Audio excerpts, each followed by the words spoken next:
Welcome to the HCI family of podcasts. We're your source for personal, professional, and organizational growth and development.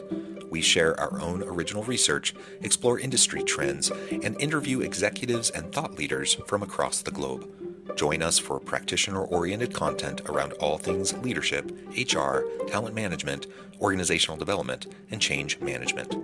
Maximize your personal and organizational potential with the HCI family of podcasts.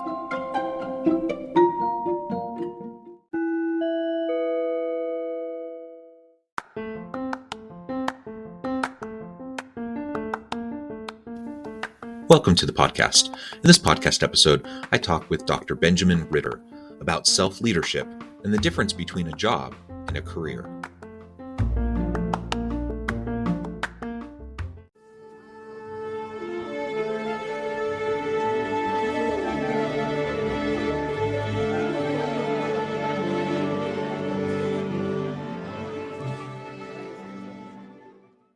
Dr. Benjamin Ritter, welcome to the conversation today. I am very excited, like beyond excited.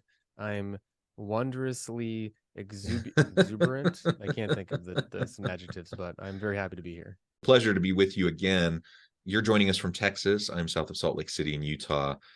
We had a nice conversation. We were trying to think in the pre-interview, we were talking, when was that? I would have to go look it up exactly, but it was probably a year or two ago. You were a guest on the podcast. We had a really great conversation then. It's really great to reconnect and to have an opportunity to further explore some really important issues. Today, we're going to be talking about self-leadership, the importance of self-leadership generally, but also how that applies to the concepts of job and career, and really what the difference is between how we can and probably should be looking at job versus career, and the role of self-leadership in all of that. As we get started, I wanted to share Ben's bio with everybody. Dr. Benjamin Ritter, founder of Live For Yourself Consulting, is a leadership and career coach, talent development executive, and values geek. He's an international speaker, online instructor, and he does so many really cool things. I'm just looking through this. So many wonderful clients. Ben, anything you would like to specifically highlight from your own background or personal context before we dive on into the broader conversation? Just that I didn't start in talent development or leader and career coaching. My career right before this was in healthcare for 7 years, being really unhappy at work. I was coaching at the time. I was an entrepreneur. I've launched the supplement. I launched a different coaching practice a long time ago. As a marketing associate, I was in health policy. I've done so many different odd jobs. And the reason why I mentioned that is because I speak from a perspective of not this is the way that your next job should be or your career overall should be, but that it literally is limitless in the amount of doors that you can open. And I've opened many of them. I've been in many different places in my career, multiple pivots, multiple disappointments, and worked with clients all around the globe in different industries. And so what I'm sharing with you is based on not just the research, not just the book knowledge, not just from the limited experience working with clients, and not just my own personal experience, but like the gamut of careers and jobs that are potentially possible. So listen in, and if my background doesn't align with what you've done, I promise you I might have actually done what you're doing, but also that I have some knowledge and expertise in it. I think we can all resonate with this idea of just kind of a meandering path. I think very few people really just kind of know from the get-go what they're going to be doing. They kind of get in their lane and they stick with it. I happen to be married to one of those people. She knew from the time she was in high school that she wanted to be a math teacher. She's taught math in different settings. She's tutored, she's taught in middle school.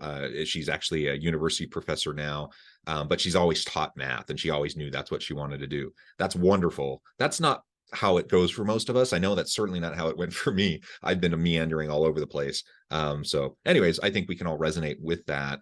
And it's not really about, how straight and linear your path is. It's just about growth and what you gain from the various experiences that you have. And I actually think that leads really well in to the broader conversation we're going to be having today. Let's start by laying a foundation for this idea of self-leadership. What do you mean by self-leadership, and why is it important today, perhaps as important as ever? So self-leadership is basically It revolves around the concept that the most important leader in your life is you. You're ultimately, no matter who's around you or who you look up to, whoever your role models are, your leaders are, you're ultimately making the decision. And so self-leadership takes the accountability about your decision-making, puts it on you, and then empowers you to say, well, what is it that you want to create? And are you leading yourself intentionally towards it? Very similar to like a value-aligned life, but taking away some of those kind of big hokey pokey words and just saying like you make the decision and you lead yourself forwards. And so self-leadership is, are you aware of the decisions you're making and do they align with what you want to create in your world? An aspect of that just kind of stuck out in my mind, you didn't say it explicitly, but to me, part of what you were saying in self-leadership is just ownership over our own choices, ownership over our own life and our own trajectory, recognizing very much that, external forces do impact us. We're all stuck within a context and we all have to function within a particular context, and there are constraints. But we largely get to decide how we're going to respond to those constraints, which is a powerful kind of freeing mindset in and of itself. And as I get beyond that, then I start to think about how I can't outsource my responsibility. I can't outsource my decision making to other people, to other institutions. While there is plenty of blame to go around for faulty systems and institutions and people doing bad things, ultimately, I have to choose how I'm going to respond within the context I find myself, and I have to own what I'm doing and what I'm choosing and how I'm reacting, right? And to me, that's just a huge part of what self-leadership is all about, and not falling into the trap that I think it's just human nature and it's very common, but we especially when things are hard, that you start to look around, you start to point fingers, you start to complain about the things that aren't the way they should be or that you would hope they would be. And while we can't put our head in the sand and we can't ignore faulty systems, and we need to work to try to drive social change and organizational change and such, we also have to realize that within our own sphere of influence, we have the capability right here, right now, to lead out in what we're doing. Again, to me, that's a very freeing kind of a mindset. Yeah, and it's easier to say for people that are used to it.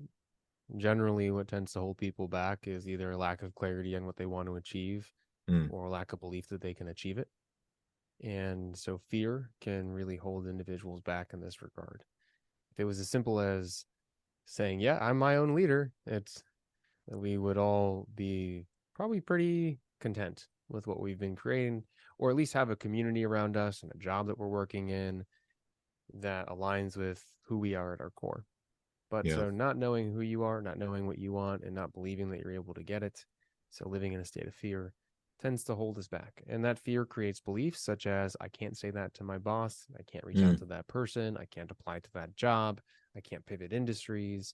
And what's so neat about, though, developing like the ability to lead yourself, so having the clarity, having the confidence in yourself, and then knowing how to control your environment to the best way that you can, is once you learn how to do it, the momentum that you can create is unreal. And I have a couple examples of my recent life. I almost like to think of it as a tree. A tree grows. It's like the foundation, your values, your goals, who you are at your core, they become your trunk. And then as you grow, as you get older, if you look up, you see these branches springing out to gather more and more light. Those branches are your interests. Those branches are your goals that come from your actual core values. And if your decisions align with that trunk, then they're going to be really strong branches. If they don't, they'll be brittle, they'll grow the wrong way, they'll snap off, and you will not be a healthy tree overall. It will affect the overall trunk, etc. Yeah, that's a great example. Bringing it back to this idea of just knowing ourselves, knowing our core values, our priorities as a starting point to self-leadership is really, really important. And you're right, it's easy to talk about it. It's easy to kind of just generally talk in platitudes about these principles. It's much harder to do the work and do it consistently enough that you're in tune enough with yourself, your driving motives, those values and priorities, so that you can start to move forward in a self-leadership fashion. And that's why, career coaches and executive coaches like yourself have jobs, because it's just a very important thing that even super talented, super capable, brilliant people still need help navigating that and figuring out how to do it. And it just all starts with being willing to pause, take a step back, be self-reflective, and be honest enough with yourself. Are you capable of doing that yourself, or do you need to bring in somebody? Do you need to, maybe it's therapy, maybe it's a coach, maybe it's whatever, a mentor, or your personal advisory board. But think about what you're going to need to help unmoor yourself so that you can launch into this space of self-leadership. If you find yourself being held back by limiting beliefs or traumas, or whatever else might be in play. So let's dive on in now and talk a little bit more specifically about, you already referred to it briefly, but let's talk more specifically now about the difference between job and career. I think this is particularly important because, we're in an age of disruption. We have socioeconomic disruption, geopolitical disruption, we have institutional disruptions, we have technological disruptions. Like, the pace and rate of change is just ramping up, and we're all dealing with it constantly. And if we hone in just briefly on just the shifting nature of work in relation to technological disruptions and innovations, we just know work today is quite a bit different than it was even a few years ago. And in 5 or 10 years from now, it's going to be even more dramatically different, probably.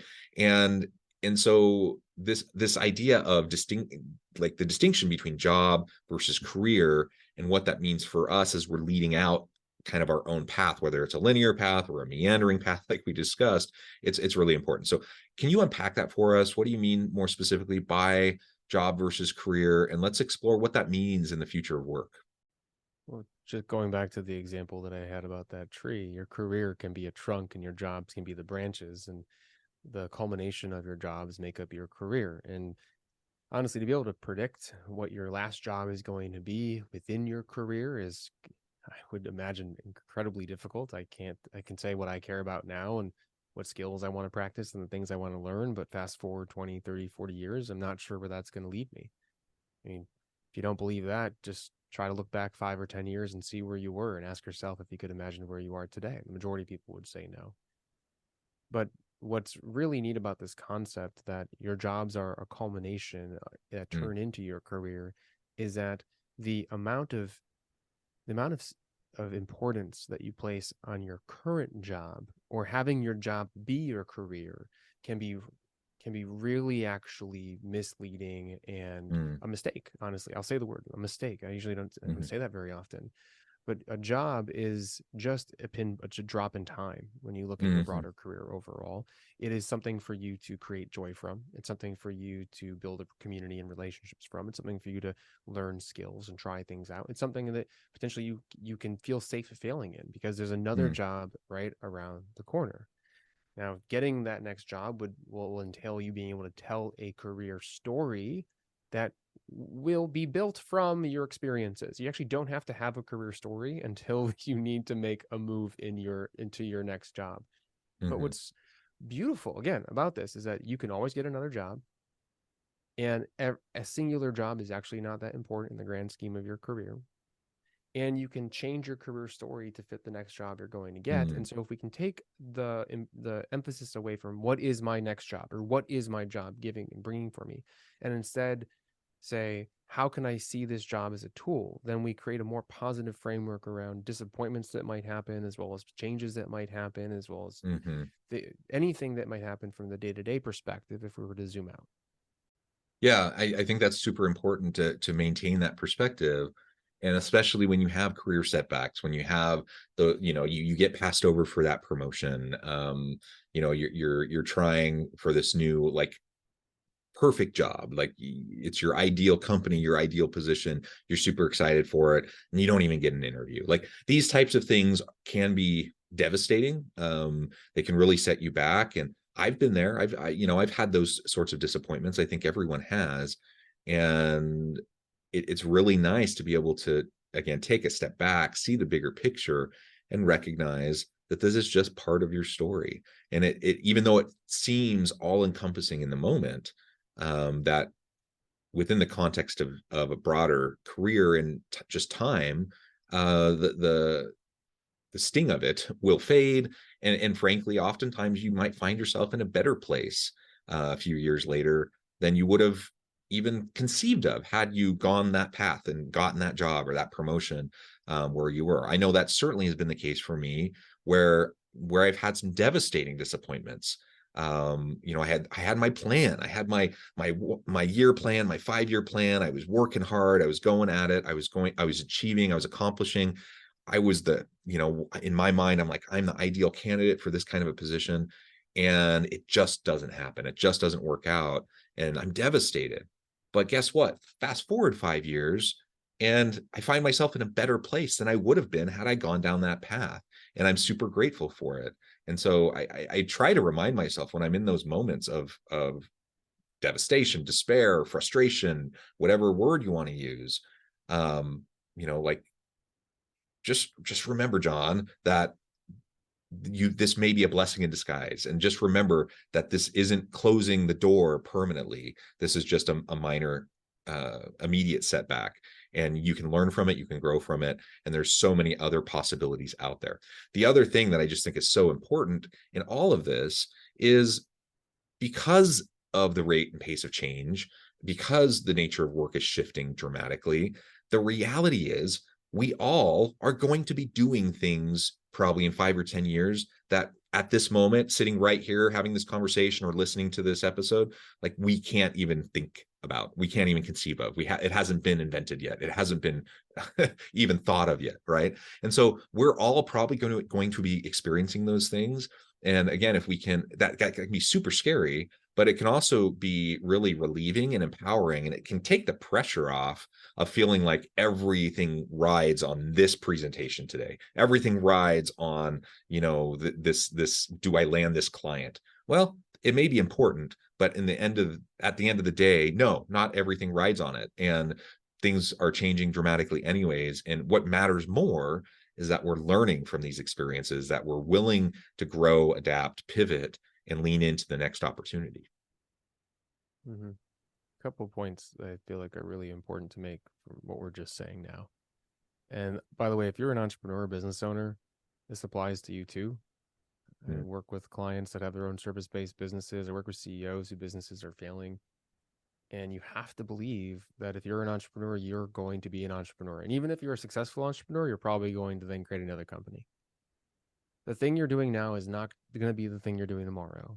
And tomorrow can be a 5, 10, 20-year mark. It's important to remember that, because then it allows us to disconnect how we use what we're doing today to define who we are. And so when it comes to believing in ourselves and in terms of stress level that attached to a specific presentation or project or a moment in time, we can detach from that a little bit too. Because no matter what, everything can always be a blessing in disguise.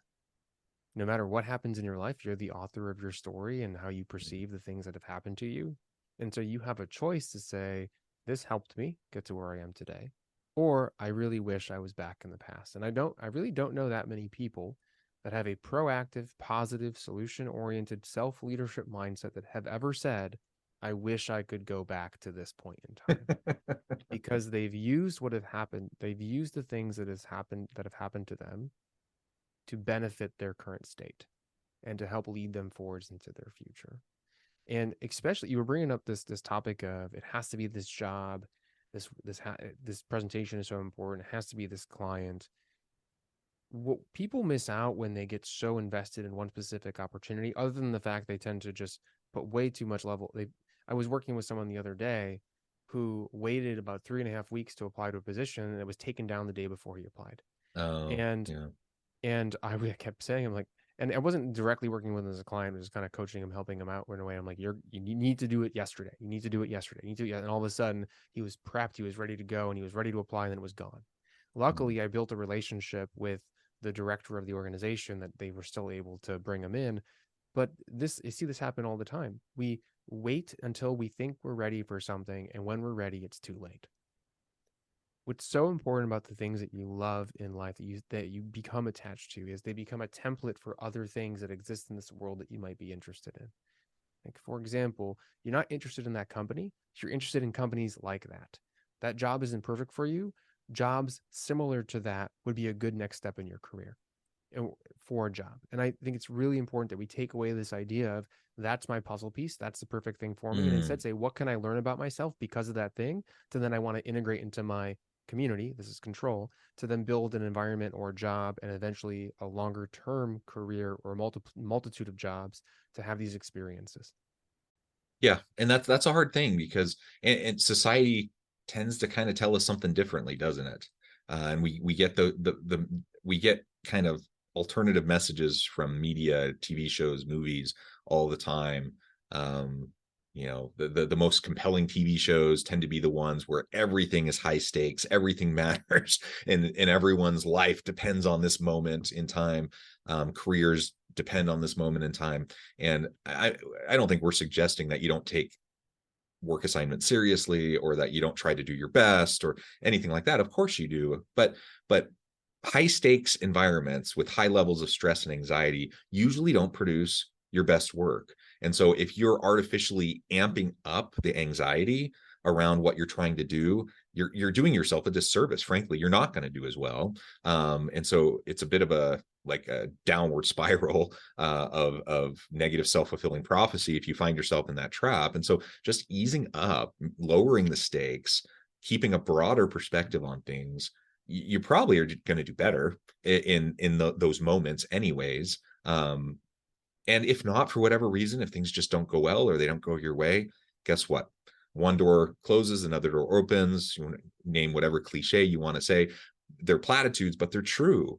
If you can maintain the mindset to learn from the setback that may have happened. And if it wasn't a setback and it was a success, gain momentum, build off of it. And you can go from there. Well, Ben, I note the time. I need to let you go here in just a minute. But before we wrap things up for today, I wanted to give you a chance to share with the audience how they can connect with you, find out more about your work, and then give us a final word on the topic for today. Yeah, please go to liveforyourselfconsulting.com to get a free download on some secrets to creating a meaningful career. You can also connect with me on LinkedIn, Dr. Benjamin Ritter. Let me know that you heard me on this show. I'd love to continue the conversation or just welcome you to my network. I post things related to leadership and career and personal development pretty regularly. I'm not sure how LinkedIn decides it, but I've been designated a top voice in career development and executive coaching. So that's always fun. And hopefully you enjoy some of that content, share with some friends.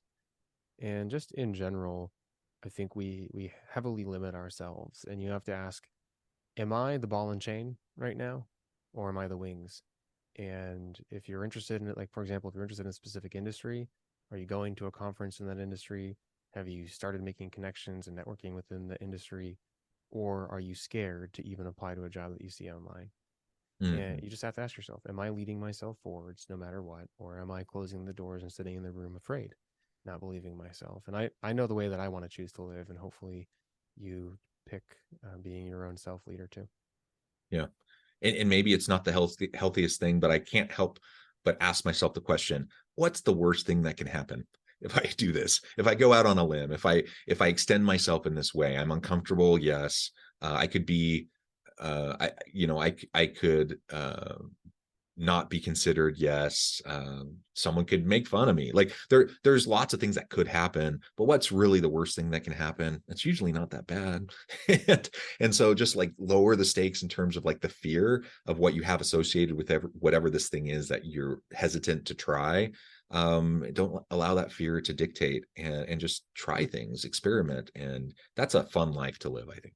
Well, Ben, thank you so much. It's been a real pleasure. I encourage the audience to reach out, get connected, find out more about what Ben can do for you. And as always, I hope everyone can stay healthy and safe, that you can find meaning and purpose at work each and every day. And I hope you all have a great week.